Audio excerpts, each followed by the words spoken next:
Hello, my name is Pavel Kudinov, and I'm teaching nuclear power safety course.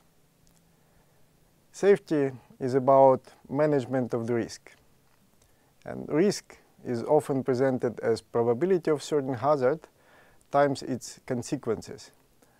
However, when consequences are too high, low probability might not be sufficient to accept the risk.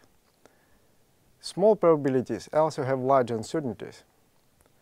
In other words, it is probable that improbable will occur. Therefore, precaution is a key element of nuclear power safety. Risk can be also defined as the effect of uncertainty on objectives. Risk management becomes a process of identification, assessment, decision-making on either acceptance or mitigation of the risk, and then controlling of the risk mitigation effectiveness. Nuclear power safety is a highly multidisciplinary subject with diverse topics ranging from risk perception to multi-phase flow regimes.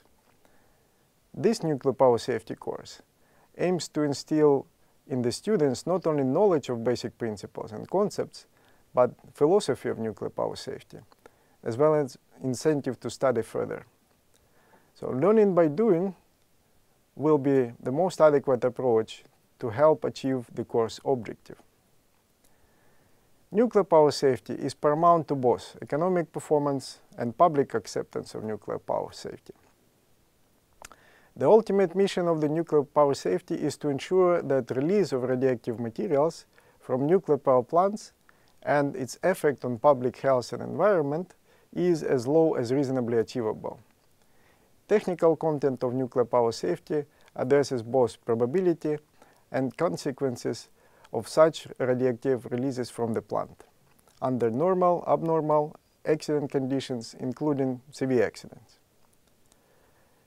The nuclear power safety course aims to provide students with basics they need to be able to address the questions: what are possible accidents, how do they occur, how often they occur, what are the consequences.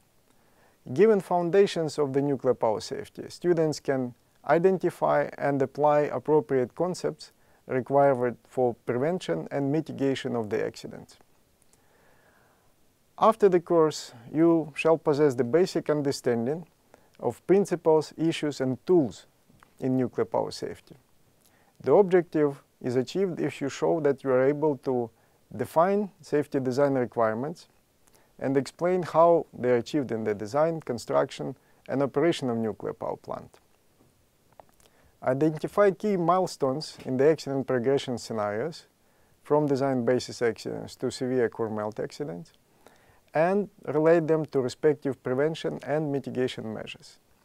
And finally, perform a scoping assessment of a perceived threat to plant safety barriers using contemporary knowledge and methods in safety analysis.